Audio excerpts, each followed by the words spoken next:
Di dalam kitab Wahyul Qalam diceritakan cerita zaman dulu. Cerita ada seorang yang namanya Abu Sayyad. Dia sempat bangkrut, sudah nggak punya apa-apa. Istrinya menangis, anaknya menangis di rumah. Dia seorang nelayan. Akhirnya dia berangkat ke seorang guru. Dia ngomong sama gurunya, aku punya masalah secara ekonomi ini, keluargaku sudah nangis-nangis. Apa oke kata gurunya. Gurunya sholat 2 rakaat, minta sama Allah, kemudian berangkat ke pantai. Coba engkau lemparkan jaring jalam. Dia lemparkan jalan, subhanallah dapat ikan besar.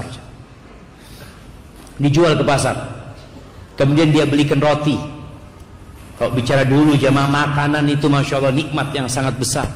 Dia beli roti 2, yang satu isinya madu, yang satu isinya keju. Dia bawa, dia datang ke gurunya. Guruku engkau ambil salah satunya. Kata gurunya enggak. Gurunya mengatakan kalau kita minta untuk diri kita sendiri mungkin enggak keluar, itu tadi ikan. Itu rezekimu kata dia. Dia bawa pulang jamaah 2 roti ini. Di tengah jalan ada seorang perempuan bersama anak mengemis. Ngelihat orang ini bawa roti, didatengin. Dia minta dengan tangisan anak perempuan ini. Kesian orang ini. Dia ingat sama istri sama anaknya di rumah. Dia kasihkan roti itu dua-duanya. Lalu anak itu tersenyum jamaah. Senang dia makan dengan lahapnya. Yang Abu Sayyad pusing, gak berani pulang ke rumah. Dia akhirnya berangkat ke pasar. Mungkin ada yang bisa dia kerjakan, berusaha. Ketika dia jalan di pasar, tahu-tahu ada yang manggil-manggil. Man yadulluni ala Abi Sayyad. Siapa yang ngasih tahu aku Abu Sayyad katanya. Abu Sayyad kata dia. Kata orang aneh pasti itu yang jalan tuh kata dia. Dipanggil lah Abu Sayyad kata dia. Ada apa engkau kata dia. Dia cerita, aku punya utang sama bapak 30.000 dirham. Masya Allah, 30.000 dirham itu kira-kira 3.000 dinar. Dia bisa buat beli kambing 3.000 ekor. Kalau antum nggak kebayang tuh ya, 3.000 ekor kambing. Dikasih duitnya, dia ahli waris bapaknya sudah, dia terima duit itu, masya Allah hidupnya makmur jemaah. Dia suka rajin sodakoh, sekali sodakoh 1.000 dirham dia jadi orang kaya Abu Sayyid. Subhanallah, tahu-tahu dia cerita, aku tertidur mimpi seakan-akan kiamat terjadi.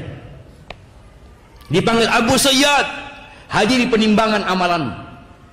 Karena nanti akan ditimbang amalan tadi. Ketika ditimbang amalannya, timbangan pada hari kiamat itu jamaah ada 2 daunnya.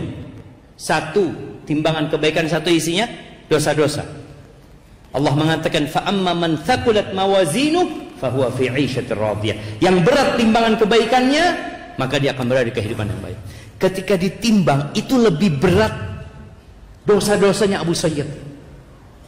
Ketika dia seperti itu, protes Abu Sayyid, "Aina shadaqati?" Mana sedekah-sedekahku kata dia. Kan dia orang kaya-kaya yang rajin sedekah jemaah. Oh iya, sedekahmu, datangkan sedekahnya. Datangkan 1.000 dirham, taruh di sana seperti kapas, ditaruh nggak bergerak.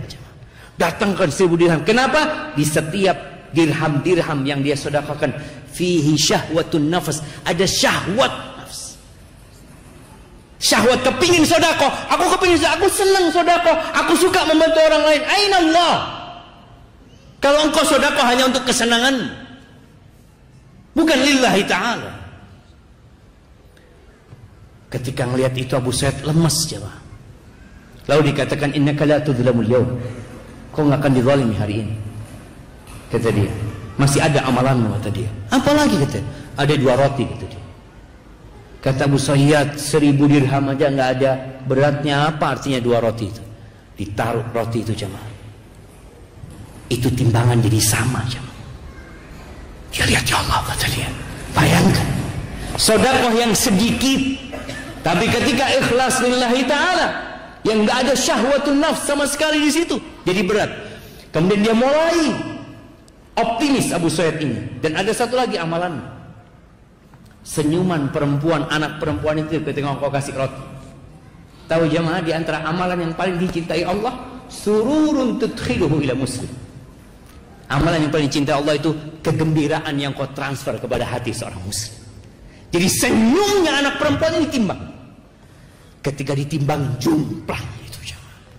Berat amalan itu jemaah.